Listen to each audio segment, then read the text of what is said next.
Bonjour et bienvenue dans ce tout nouvel épisode de Au-delà de l'amour, naviguer à travers l'épuisement amoureux. Salut, je suis Annick et je suis ici pour t'aider à naviguer à travers les défis des relations amoureuses et à créer des liens plus forts et plus sains. Aujourd'hui, on va parler de Crazy Stupid Love, un film de 2011 qui aborde les relations amoureuses sous plusieurs angles. La rupture, la reconstruction de soi-même et surtout la reconnexion dans les relations à long terme.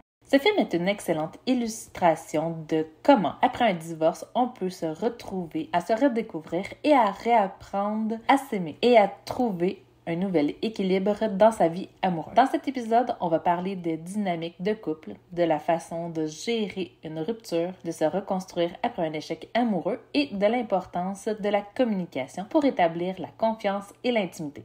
Tu vas voir qu'il y a beaucoup à apprendre de ce film, même si tout n'est pas toujours aussi simple qu'il n'y paraît.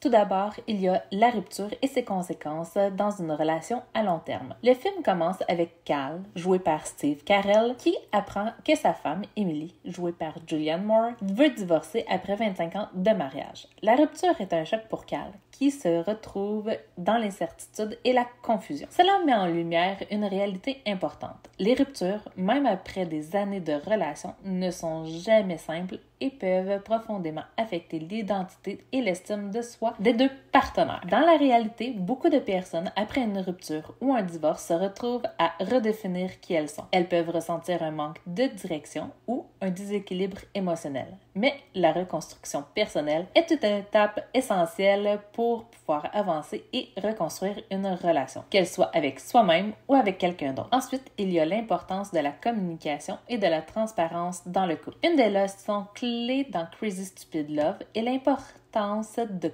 la communication ouverte et honnête. Au début du film, Cal et Emily sont déconnectés émotionnellement, ce qui est l'une des raisons pour leur divorce. Mais à travers le film, on voit comment les discussions franches et authentiques peuvent rétablir la confiance et l'intimité dans une relation. La communication est la clé pour éviter les malentendus, comprendre les attentes de l'autre et résoudre les conflits de manière constructive. Dans le film, Cal commence à parler de ses émotions et de ses attentes, ce qui l'aide à se reconnecter à lui-même et à mieux comprendre ce qu'il attend réellement d'une relation amoureuse. Si cet épisode t'a parlé et que tu te retrouves dans les défis que rencontrent les personnages de Crazy Stupid Love, sache qu'il est possible de reconstruire une relation après une rupture ou d'apporter des changements positifs à ta relation actuelle. Je t'invite à faire un premier pas vers une relation plus épanouissante et authentique en téléchargeant gratuitement mon outil La roue de l'amour. Cet outil te permet d'évaluer les différentes dimensions de ta relation, de voir où se trouvent les zones à améliorer et d'identifier tes actions concrètes à mettre en place pour raviver la connexion avec ton partenaire. Tu peux télécharger La roue de l'amour dans la barre de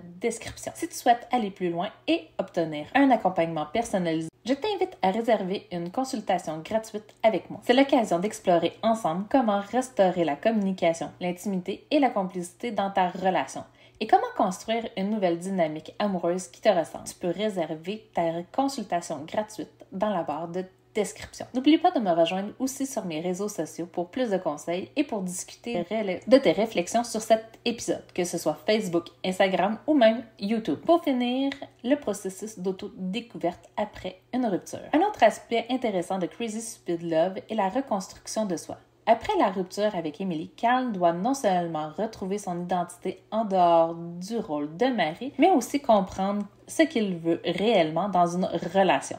Dans le film, il rencontre Jacob, qui est joué par Ryan Gosling, un homme qui lui enseigne à séduire. Mais ce n'est qu'à travers sa propre expérience qu'il comprend qu'il ne s'agit pas seulement d'attirer quelqu'un, mais de retrouver la véritable connexion émotionnelle. Se reconstruire après une rupture implique de se découvrir, de prendre du temps pour soi et de comprendre ce que l'on veut vraiment dans une relation. Cela peut être une période difficile, aussi une période de croissance personnelle. Le film se termine sur une note surprenante et inspirante, car il montre que même après une rupture, il est possible de réinventer son histoire d'amour. Cal et Emily finissent par se retrouver, mais cette fois-ci sur une base différente, plus honnête et plus respectueuse. Cela soulève la question. Après une rupture, peut-on vraiment recommencer à zéro et reconstruire une relation sur de nouvelles bases? La réponse dépend de l'engagement des deux partenaires à changer, à grandir et à réapprendre à s'aimer. La reconstruction d'une relation est possible, mais elle nécessite du temps, de la patience et une réelle volonté de se réinventer. Et voilà, c'est tout pour cet épisode sur Crazy Stupid Love et la manière de réinventer une relation après une rupture. J'espère que cet épisode t'a donné des clés pour comprendre l'importance de la communication, de la réflexion personnelle et de l'honnêteté pour raviver la flamme dans une relation ou même